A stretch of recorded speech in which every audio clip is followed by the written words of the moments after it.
This week on Practical English, we're looking at common mistakes people make in the IELTS test. And so today what I'm going to be talking about is badly structured essays. And I'm really excited to talk about this one because actually I think bad structure in essays is one of the easiest things to fix.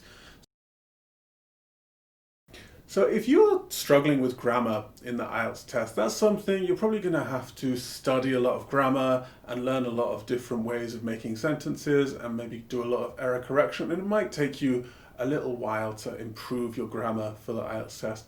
However, the structure of the IELTS, I think, is something you can fix very quickly. Okay, you just have to kind of learn, what does the introduction do? What does the body paragraph do? What does the second body paragraph do? And what should I write in this conclusion? Once you've got that, once you know that, you can kind of just do it. So I'm really excited to talk about this. So what we're going to do is we're going to look at why are badly structured essays a problem? Why do people structure their essays badly? Part 2 is quite short. You have 40 minutes to write this essay and then you're done. Okay, so for a normal essay, you might have a 500 word limit or a 1,000 word limit or even longer than that. And so you kind of need the structure a little bit more. However, because the IELTS writing is quite a short test, you kind of have to structure it more than you really need to. Okay, it's quite a simple idea. You're just saying 2 ideas and you have an introduction and a conclusion around that. So when you're writing your answer for this test, you might think, oh, well, I don't need to show that much structure here. Like, everyone can see what I'm doing. You can just read it in one go and understand it. But actually what they want you to do is really show off that you know how to structure this essay, even if you don't really need to structure the essay that much to make it clear for the person reading it.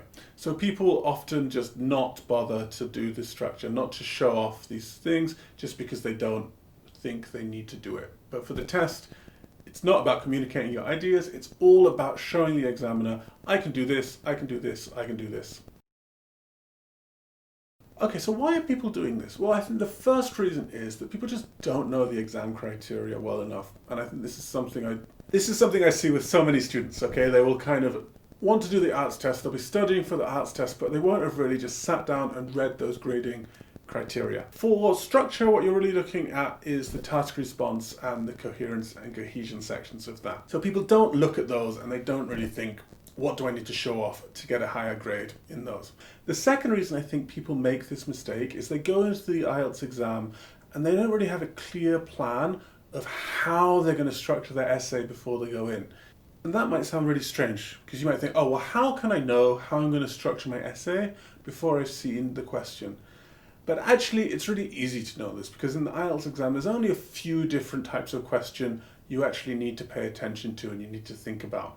And each of these has a very specific way of structuring it. So you don't need to think too hard in the exam, what am I going to do, what am I going to say, how am I going to structure this essay?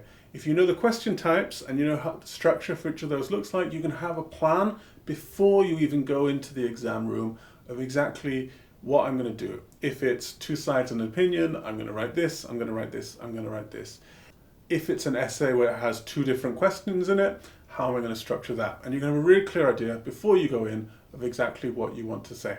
The third reason for this is people just don't know all of the places where they can show off their structure. They might know they need a thesis statement, but they might not refer to what their body paragraphs are going to do in the introduction. Or in the conclusion, they might not tell you what they've just said. And actually, there's a lot of places where you can show off that you know how to structure an essay when you're doing your IELTS writing test. And so by really paying attention to what those ways are, you can go and you can do a really good job with your structure and you can really show off to your examiner that you know what you're doing and it doesn't take that long to fix this problem if it's a problem that you're having. If this is you and you're having problems with your essay structure in the IELTS writing test, what can you do to fix it? I'm going to be going through the introduction, the body, and the conclusion of your essay. I'm going to give you a really quick overview of what you should be doing in each of those steps. But if you want more information on this, more videos are coming on the essay structure. Okay, because like I said, I think it's a really easy way to improve your level in the IELTS. So I want to do a lot of videos on that. So do like, subscribe, and hit the bell if you want to find out more and if you want to get better in this area, because I think there's a lot to say and it can make a big impact very, very quickly. Okay, so the introduction. In the introduction, there are 3 things you want to be doing.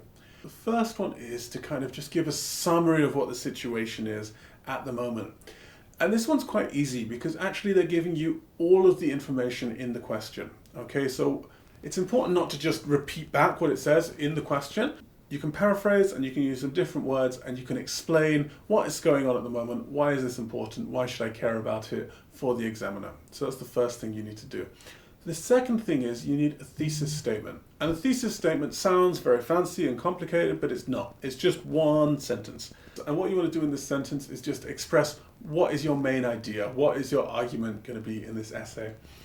And that argument is really going to depend on what type of essay. If it's look at two sides and give your point of view, you're going to want to express what your point of view is there. If it is about answering two questions, you're going to answer those two questions. There are a few different question types, so you just need to think about what is the question asking me to do and try and answer the question in that first sentence. The last thing you should be doing is to very quickly tell the reader what they can expect from your essay. Okay, so you should probably have just 2 body paragraphs. And so you're going to tell what are you going to do in the first one and what are you going to do in the second one. Now you don't have to do this, but it's just another very simple, easy way of showing that you've really thought about what your essay is going to be about. Okay, and it shows your structure and it shows that you have a good flow of ideas through your whole essay.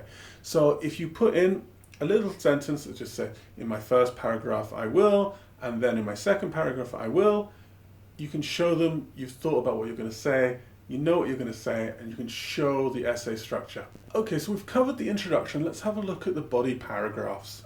I always recommend to have 2 paragraphs in the body of your essay. Okay, if you have 3, I think it just gives a little bit too much for you to do. Okay, it makes it very difficult for you to give each of those paragraphs enough attention. If you have 4, that's way too much. If you have 1, it's just not really an essay. It's just an introduction, an idea.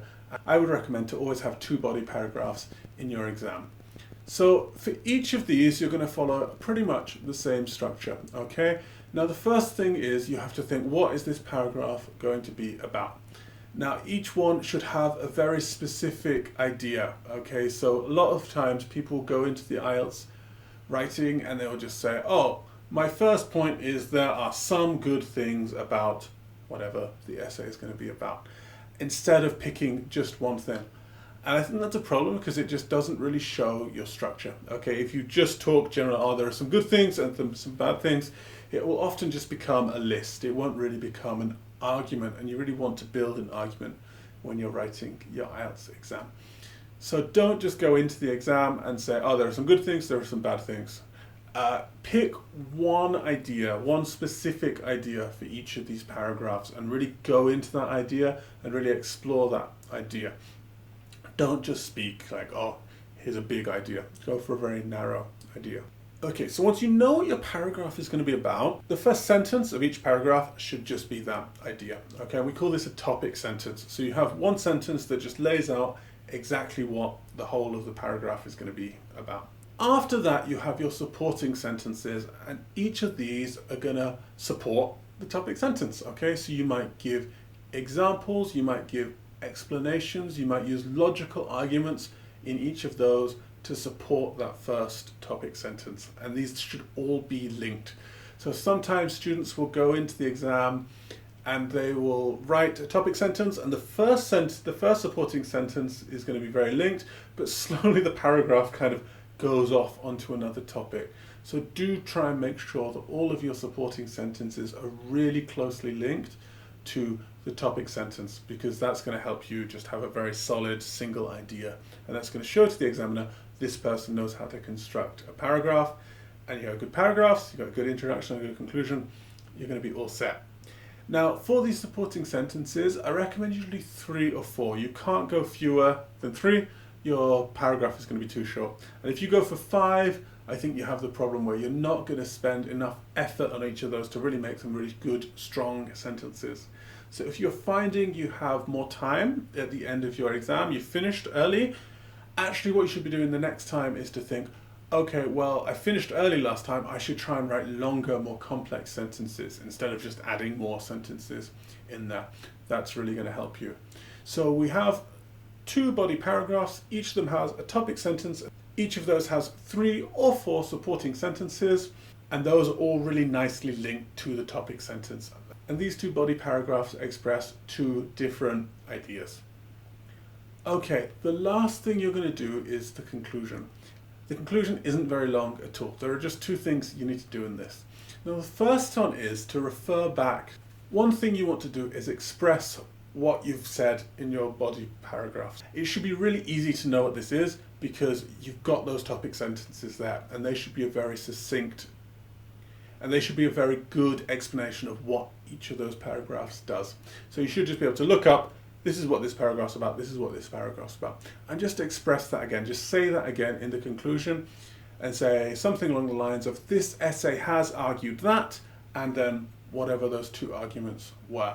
And then the second thing you need to do is basically give your conclusion. Just answer that question one more time. You've already answered it in the introduction, but go back to the conclusion and answer it one more time. Say, this essay has argued that, blah, blah, blah, blah, blah, blah. And then, so in conclusion, I believe that, or in conclusion, whatever it is, what's your answer to this question? Give your answer to that question one more time. And so the introduction and the conclusion are linked. And then in the introduction, you're also telling them what you're going to see in those two body paragraphs. In the conclusion, you're also telling them what they've just seen in those two body paragraphs. So everything is linked to everything. It has a very strong cohesion, it has a very strong structure.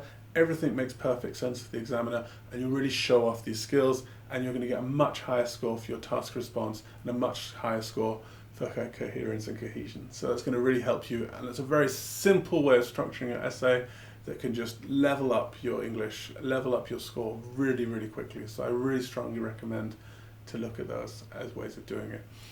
If you found this video useful, please like and subscribe. We've got lots more coming, including a lot more stuff on structure, and we'll look at some specific examples of essays and how to structure particular essays. This is just a very broad overview today. So like and subscribe, come back for those, and I'll see you very soon.